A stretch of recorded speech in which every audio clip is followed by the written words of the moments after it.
My channel. ఈ వీడియోలో AP పెన్షనర్లకు సంబంధించి ఏజీ స్టేట్ ఆఫీస్ వారి వివరణ, జీవో నంబర్ 315లో సవరణలు, పూర్తి వివరాలు వీడియోలో తెలుసుకుందాం. వీడియోని ఎక్కడే కానీ స్కిప్ చేయకుండా ఎండ్ వరకు చూడండి. అప్పుడే ఇన్ఫర్మేషన్ పూర్తిగా అర్థమవుతుంది. వీడియో చూస్తున్న ప్రతి ఒక్కరు వీడియోకి లైక్ చేయండి ఫ్రెండ్స్. ఈ వీడియోని తోటి ఉద్యోగ పెన్షన్ మిత్రులతో అయితే షేర్ చేయండి. కొత్తగా మన ఛానల్ చూస్తున్నారు, ఇంకా సబ్స్క్రైబ్ చేసుకోకుంటే వెంటనే మన ఛానల్ అయితే సబ్స్క్రైబ్ చేసుకోండి. దీని ద్వారా నేను చేసే లేటెస్ట్ వీడియోస్ అనేవి మీ వరకు రీచ్ అవుతాయి. అలాగే మన అఫీషియల్ వెబ్సైట్ అయినటువంటి ఏపీ ఎంప్లాయీ న్యూస్ అండి .com. సో లింక్ డిస్క్రిప్షన్లో ఇస్తాను, ఒకసారి చెక్ చేయండి ఫ్రెండ్స్. ఆలస్యం చేయకుండా వివరాల్లోకి అయితే వెళ్ళిపోదాము. ఏపీ పెన్షన్లకు జీవో నెంబర్ 315లోని సవరణలు, కుటుంబ పెన్షన్ విషయంలో అవగాహన అవసరము అంటున్నారు. ఆంధ్రప్రదేశ్ ప్రభుత్వ పెన్షన్లకు సంబంధించి జీవో నెంబర్ 315లోని నిబంధనల మేరకు కొన్ని మార్పులు, సవరణలు చేయడం జరిగిందండి. ముఖ్యంగా వితంతువు, అలాగే విడాకులు పొందిన కుమార్తె విషయంలో, ఫ్యామిలీ పెన్షన్ విషయంలో అయితే అకౌంట్ జనరల్ ఆఫీస్ వారు ఇటీవల స్పష్టమైన వివరణ అందజేశారు. అదేంటంటే జీవో నెంబర్ 315 ప్రకారంగా ఉన్న ముఖ్యమైన నిబంధనలు. కుటుంబ పెన్షన్ అర్హత అంటే ఖచ్చితంగా ఎవరైతే ఫ్యామిలీ పెన్షన్‌కి అప్లై చేస్తారో వారు ఖచ్చితంగా అర్హత తెలుసుకొని అప్లై చేయాలని అంటున్నారండి. ఒక సర్వీస్ పెన్షనర్ లేదా పదవీ విరమణ పొందిన వ్యక్తి కాలం చేసిన తర్వాత వారి కుమార్తె అందుకు అర్హత సాధించాలి. సో, అర్హత ఉందా లేదా అని తెలుసుకొని అప్లై చేయాలంటున్నారు. అర్హత సాధించాలంటే ఆమె తల్లిదండ్రులపై పూర్తిగా ఆధారపడి ఉంటే అర్హత ఉంటుంది. ఇక సమస్యాత్మక పరిస్థితులు. తల్లిదండ్రులు వారి జీవితకాలంలోనే కుమార్తె వివాహం చేసుకొని, తర్వాత వితంతువు లేదా విడాకులు పొందినప్పుడు ఆమె అప్పటికి నిబంధనల ప్రకారంగా పెన్షన్ పొందే అర్హత ఉండదని ఏజీ ఆఫీసు స్పష్టం చేసింది.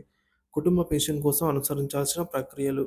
దరఖాస్తుదారుడు ఆధార ఆధారపడి జీవిస్తున్నట్టు నిర్ధారణ పత్రాలైతే చూపించాలి.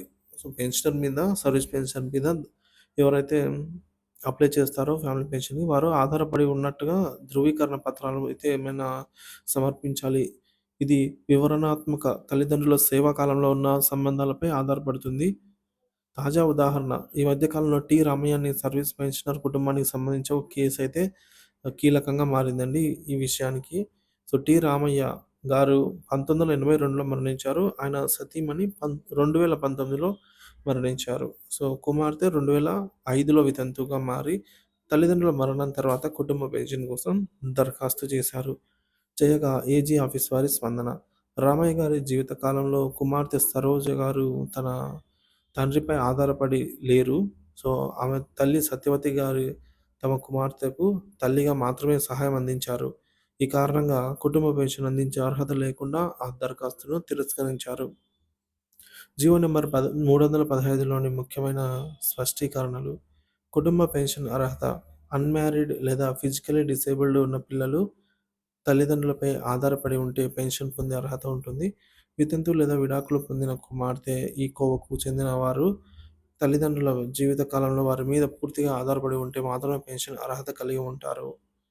తల్లిదండ్రుల మరణానికి ముందు ఆర్థిక ఆధారితురాలిగా లేకపోతే పెన్షన్ మంజూరు చేయబడదు. ఆధారపడి ఉంటేనే అర్హత. తల్లిదండ్రుల మరణానికి ముందు పిల్లలు వారి ఆర్థిక భరోసా మీదనే జీవించి ఉంటే అర్హత ఉంటుంది. పెన్షన్ దరఖాస్తుల రద్దుకు గల కారణాలు. తల్లిదండ్రుల జీవిత కాలంలో కుమార్తె వివాహం జరిగితే పెన్షన్ అర్హత అనేది గల్లంతవుతుంది. తల్లిదండ్రులపై ఆధారపడని రికార్డులు ఉన్నచో పెన్షన్ మంజూరు చేయరు. వివిధ సంఘాల సూచనలు. సో, ఇలాంటి పరిస్థితుల్లో పెన్షనర్ల సంఘాలు మరియు అవగాహన కలిగిన వ్యక్తులు పెన్షనర్ల సమావేశాల్లో జీవో నంబర్ 315 నిబంధనల గురించి స్పష్టమైన అవగాహన కల్పించాలి. దరఖాస్తులలో నియామకాలకు సంబంధించిన అవగాహన లేమి వల్ల అనవసర దరఖాస్తులను దూరం చేయాలి. దరఖాస్తుదారుల కోసం సూచనలు, తదుపరి చర్యలు. దరఖాస్తు చేసే ముందు తల్లిదండ్రులపై పూర్తిగా ఆధారపడిన ఆర్థిక రికార్డులు, ప్రమాణాలను సమర్పించాలి. ఏదైనా అనుమానం ఉన్నచో ఏజీ ఆఫీస్ లేదా పెన్షన్ విభాగానికి సంప్రదించాలి. నిబంధనలకు అనుగుణంగా దరఖాస్తు చేయడం. జీవో నంబర్ 315లో పేర్కొన్న మార్గదర్శకాలు పూర్తిగా పాటించాలి. అర్హతను నిర్ధారించుకోవడం, ప్రత్యేక పరిస్థితుల్లో అనుమతి పొందడానికి తగిన ఆధారాలను కూడా సమర్పించాలి. సో, మొత్తానికి కుటుంబ పెన్షన్ విషయమై జీవో నంబర్ 315ని నిబంధనలపై పెన్షనర్లలో స్పష్టత అవసరమంటున్నారు.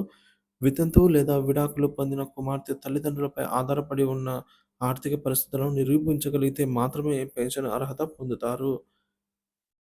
పెన్షన్ల వ్యవస్థపై మరింత అవగాహన కల్పించేందుకు పెన్షనర్ల సంఘాలు ముందుకు రావడం కీలకం. సరైన రూల్స్‌ను అనుసరించడం ద్వారా అనవసర సమస్యలను నివారించవచ్చనైతే తెలియజేస్తున్నారు ఏజీ ఆఫీస్ వారు. Thank you for watching this video.